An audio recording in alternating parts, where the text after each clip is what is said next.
नमस्कार दोस्तों, हिंदी साधन चैनल में आप सभी का एक बार फिर से हार्दिक स्वागत है। आज के इस वीडियो में बिहार स्टेट पेपर 2 हिंदी का जो प्रश्न पूछा गया था परीक्षा में आयोग के द्वारा, उसका उत्तर आ गया है। आप अपना उत्तर का मिलान कर लीजिए। आइए देखते हैं। पहला प्रश्न है कि किस इतिहासकार ने हिंदी साहित्य का प्रारंभ संवत 1050 माना है? तो आचार्य रामचंद्र शुक्ल ने हिंदी साहित्य के इतिहास का प्रारंभ संवत 1050 माना है। सही उत्तर है। प्रश्न अगला है, आदिकाल को चारण काल किसने कहा है? तो जॉर्ज ग्रियर्सन ने आदिकाल को चारण काल कहा है। अगला प्रश्न है, हिंदी साहित्य का आधा इतिहास के लेखक कौन है? सही उत्तर हो जाएगा डॉक्टर सुमन राजे। प्रश्न अगला है, आचार्य रामचंद्र शुक्ल ने आदिकाल का विवेचन और नामकरण कुल कितने पुस्तकों के आधार पर किया है? तो उन्होंने 12 पुस्तकों के आधार पर आदिकाल का विवेचन और नामकरण किया था। अगला प्रश्न है, हिंदी साहित्य के उत्तर मध्यकाल प्रवृत्ति के आधार पर आचार्य रामचंद्र शुक्ल ने क्या नामकरण किया है? तो सही उत्तर हो जाएगा रीतिकाल। प्रश्न अगला है, रीतिकाल को कलाकाल किसने कहा है? तो रीतिकाल को कलाकाल रमाशंकर शुक्ल रसाल ने कहा है। अगला प्रश्न है, शंतनु को कहा सी करी सो काम प्रस्तुत पद के रचयिता है? तो इस पद के रचयिता है कुंभन दास, जो कि अष्टछाप के कवियों में आते हैं। अगला प्रश्न है, चंद्रबरदाई के उस पुत्र का नाम बताइए जिसने पृथ्वीराज रासो के पूर्ण करने का कार्य किया था? तो उसका नाम था जलहन। अगला प्रश्न है, हिंदी साहित्य का प्रथम इतिहास किस भाषा में लिखा गया? तो हिंदी साहित्य का प्रथम इतिहास फ्रेंच भाषा में लिखा गया। अगला प्रश्न है, आदिकाल को बीज वपन काल किसने कहा है? तो महावीर प्रसाद द्विवेदी ने आदिकाल को बीज वपन काल कहा है। अगला प्रश्न है, सूरदास की किस भाषा के कवि हैं? तो सूरदास ब्रज भाषा के कवि हैं।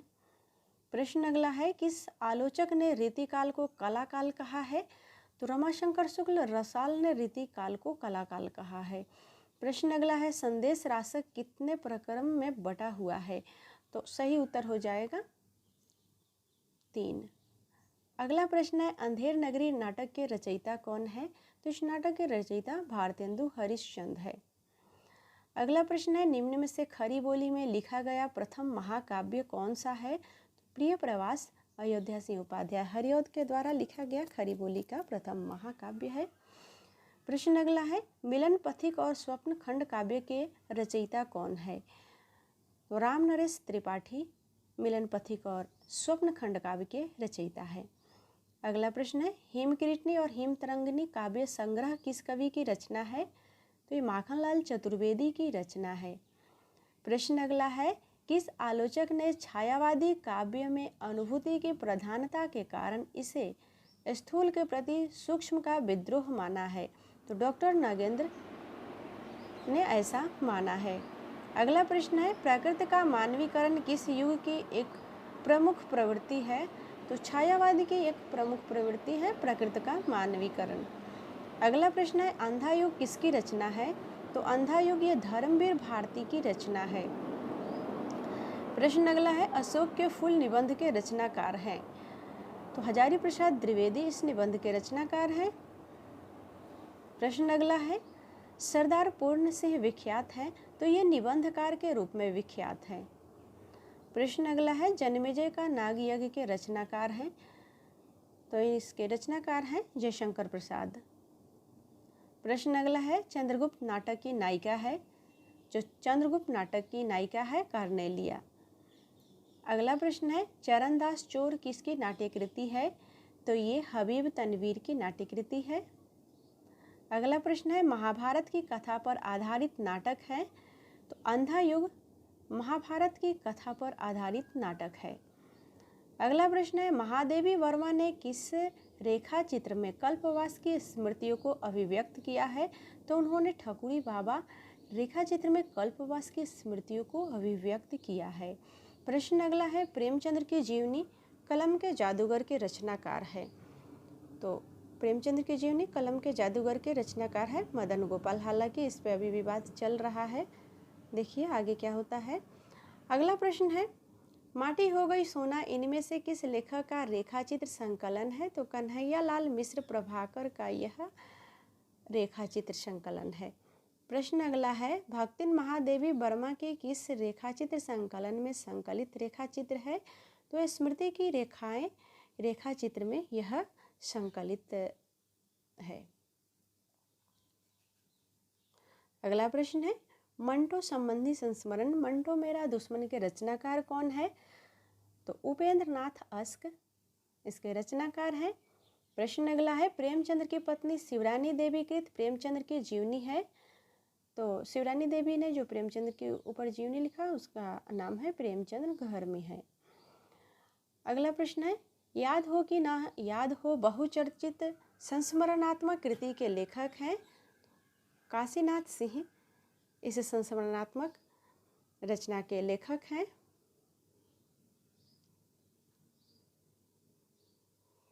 अगला प्रश्न है, कानों में कंगना कहानी का प्रकाशन वर्ष क्या है? तो सन 1913 ईस्वी। प्रश्न अगला है, जर्मन लेफ्टन को किसने मारा था? तो जर्मन लेफ्टन को लहना सिंह ने मारा था। प्रश्न अगला है, आरंभिक कहानियों में सर्वप्रथम फ्लैशबैक शैली का प्रयोग किस कहानीकार ने किया? तो चंद्रधर शर्मा गुलेरी ने सर्वप्रथम फ्लैशबैक शैली का प्रयोग किया।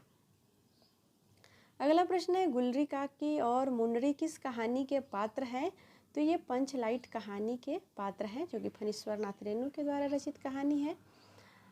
अगला प्रश्न है, पंचलाइट से ही लिया गया।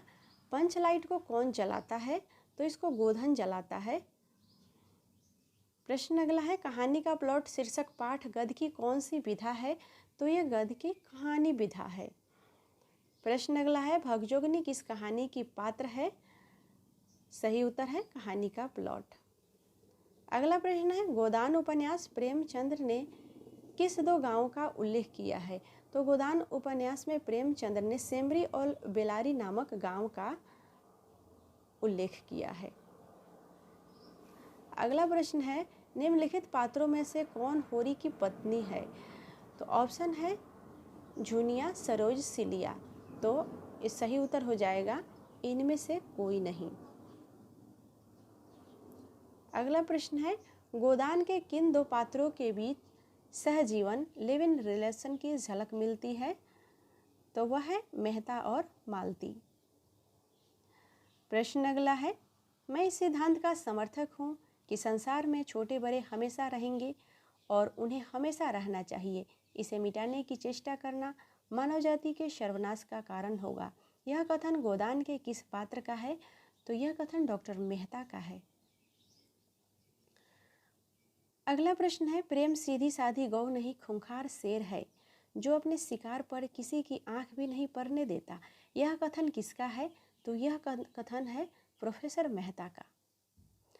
अगला प्रश्न है, मैला अंचल में कौन सा चरित्र पात्र तहसीलदार के पद पर है? तो तहसीलदार के पद पर विश्वनाथ प्रसाद मलिक है।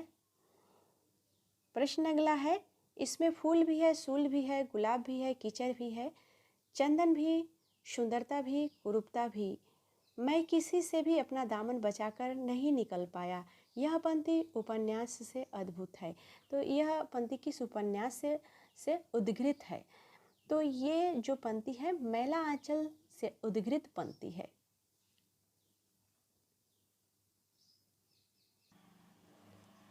अगला प्रश्न है, चंद्रगुप्त नाटक का नायक कौन है? सही उत्तर हो जाएगा चंद्रगुप्त। प्रश्न अगला है, चंद्रगुप्त नाटक के नारी पात्र कर्नेलिया किसकी पुत्री है? तो ये सेल्यूकस की पुत्री है।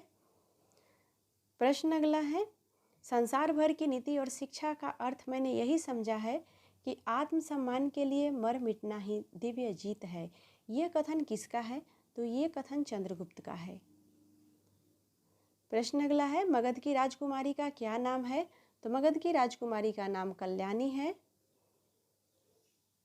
अगला प्रश्न है, चंद्रगुप्त किस प्रकार का नाटक है? तो यह ऐतिहासिक नाटक है। प्रश्न अगला है, आषाढ़ का एक दिन निम्न में से कौन सी विधा है? तो यह नाट्य विधा है। अगला प्रश्न है, आषाढ़ का एक दिन नाटक पर बनी फिल्म के निर्देशक कौन थे? तो मणि कौल इस फिल्म के निर्देशक थे। प्रश्न अगला है, गेहूं और गुलाब में लेखक की क्या इच्छा है? तो गेहूं और गुलाब में लेखक की इच्छा, चारों ऑप्शनों में से ए और सी दोनों सही हो जाएगा। गेहूं और गुलाब में लेखक की इच्छा है गेहूं पर गुलाब की पूर्ण प्रभुता स्थापित हो, और सी है प्रीतियों को उधर्वगामी करने की। तो इस प्रकार से राइट आंसर हो जाएगा ए और सी। अगला प्रश्न है, गुलाब किसका प्रतीक बन गया है? तो गुलाब ए और बी का प्रतीक बन गया है। ए में क्या है? विलासिता का, और बी में क्या है? गंदगी का। तो विलासिता और गंदगी दोनों का प्रतीक गुलाब बन गया है। प्रश्न अगला है, किसकी दुनिया को लेखक ने रंगों की दुनिया, सुगंधों की दुनिया कहा है? तो लेखक ने गुलाब की दुनिया को रंगों की दुनिया और सुगंधों की दुनिया कहा है। अगला प्रश्न है, लेखक के अनुसार आचरण की सभ्यता में भाषा सदा क्या रहती है? तो आचरण की सभ्यता में भाषा सदा मौन रहती है। अगला प्रश्न है, आध्यात्मिक धर्म के स्वप्नों की लोभी तभी भली लगती है जब आदमी अपने जीवन का धर्म पालन करे। यह पंक्ति किस निबंध से ली गई है? तो यह आचरण की सभ्यता निबंध से ली गई पंक्ति है। अगला प्रश्न है, आचरण की सभ्यता के लेखक के अनुसार किसकी भाषा शब्द रहित होती है? तो प्रेम की भाषा शब्द रहित होती है। अगला प्रश्न है, सरदार पूर्ण सिंह की रचना है? तो सरदार पूर्ण सिंह की रचना है आचरण की सभ्यता। प्रश्न अगला है, कब फूटागिरी के अंतर में किस अंचल से उतरा नीचे उपयुक्त पंक्ति का संबंध किस कवि से है? तो ये आरसी प्रसाद सिंह की कविता से ये पंक्ति ली गई है। अगला प्रश्न है, मैंने उसको कविता किस कविता संग्रह में संकलित है? तो यह फूल नहीं रंग बोलते हैं कविता संग्रह में संकलित कविता है। प्रश्न अगला है, तन चितऊ मन राजा कीन्हा पंक्ति किस काव्य ग्रंथ की है? तो यहाँ पर उत्तर दिया हुआ है चित्रावली, लेकिन सही उत्तर है पद्मावत। अगला प्रश्न है, पद्मावती के पिता का नाम क्या था? तो पद्मावती के पिता का नाम है गंधर्वसेन। अगला प्रश्न है, निम्न में से किस पंक्ति के माध्यम से श्री कृष्ण कीर्तन की जा सकती है? सही उत्तर है, जेहि जनमी बनु तोहि समओ सागर लहरी समाना।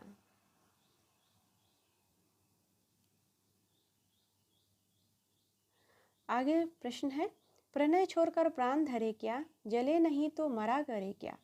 क्या यह असफलता है? इन पंक्तियों से किस कवि का संबंध है? तो इन पंक्तियों से मैथिली शरण गुप्त का संबंध है। अगला प्रश्न है, किस रस को रसराज की संज्ञा दी गई है? तो श्रृंगार रस को रसराज की संज्ञा दी गई है। प्रश्न अगला है, रस सूत्र में संयोग का अर्थ भोज, भोजक संबंध किस आचार्य ने माना है? तो भट्ट नायक ने भोज भोजक संबंध माना है। अगला प्रश्न है, आलंबन की चेष्टा क्या कहलाते हैं? तो आलंबन की चेष्टा उद्दीपन कहलाते हैं। अगला प्रश्न है, कार्य और कारण में संगति न होने पर कौन सा अलंकार होता है? तो वहाँ पर असंगति अलंकार होता है। प्रश्न अगला है, अलंकार संप्रदाय के प्रवर्तक आचार्य का नाम बताएं। तो अलंकार संप्रदाय के प्रवर्तक आचार्य का नाम भामह है। अगला प्रश्न है, निम्नलिखित में से कौन अर्थालंकार है? तो इसमें से रूपक अलंकार जो है यह अर्थालंकार है। अगला प्रश्न है, अलंकार कितने प्रकार के होते हैं? तो अलंकार 3 प्रकार के होते हैं। अगला प्रश्न है, प्रयोग के अनुसार सर्वनामों के कितने भेद होते हैं? तो सर्वनामों के प्रयोग के अनुसार 6 भेद होते हैं।